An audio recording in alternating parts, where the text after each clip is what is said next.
Well, thanks to a Connor Garland shootout winner, the Vancouver Canucks were victorious in their battle with the Calgary Flames on Wednesday night. Despite that fact, Calgary still holds the tiebreaker over Vancouver in the battle for that final wild card. These are the next 5 games both teams will be playing. Vancouver's next 3 games are at home. Salim Valji, our Calgary bureau chief, joins us now from the Saddledome. Salim, you know it as well as anyone. It's been 3 years since Calgary's hosted a playoff game. Was it somewhat of a playoff atmosphere at the Dome tonight in that game between the Canucks and Flames? Absolutely, Jay, but I would actually call it sort of the atmosphere you get in the middle of a playoff round. It wasn't, it was actually close to a sellout, which hasn't happened a whole lot recently here in Calgary, but it was a tense crowd, Jay. It was a crowd that was nervous. It was a tight checking game, and I think the fans kind of fed off of that. It did get loud at times, whether it was Nazem Kadri's highlight reel goal in the first period or some of Dustin Wolf's saves later or Jonathan Huberdeau's shorthanded marker, but I think there was a tenseness here, Jay.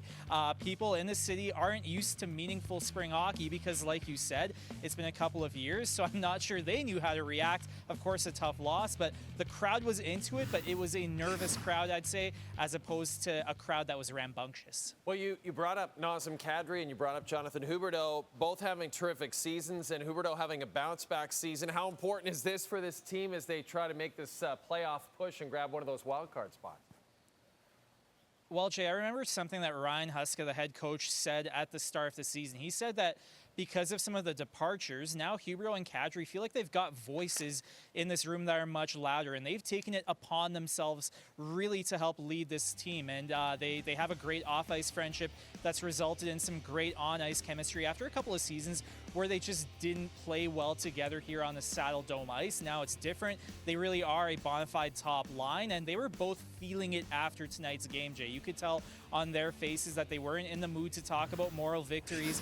Mackenzie Weegar called it a 3-point loss instead of a 1-point loss. There was a somber environment. Sure, they got the point, Jay, but I think they felt that this one, they let it slip away. But those two have taken it upon themselves to really add a little bit more leadership and take ownership of this room. Now that they've been here for a couple of seasons, you're seeing it on the ice. Huberdeau's resurged. He's playing well at both ends of the rink.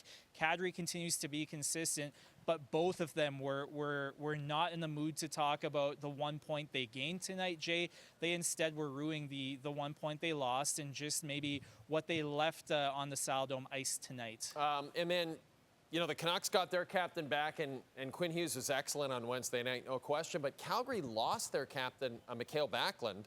He played under 3 minutes of the first period. The team's calling it an upper body injury.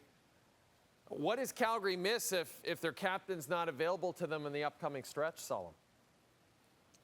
A lot, Jay. He is the ultimate security blanket for this team, right? He's the captain for a reason because of his leadership.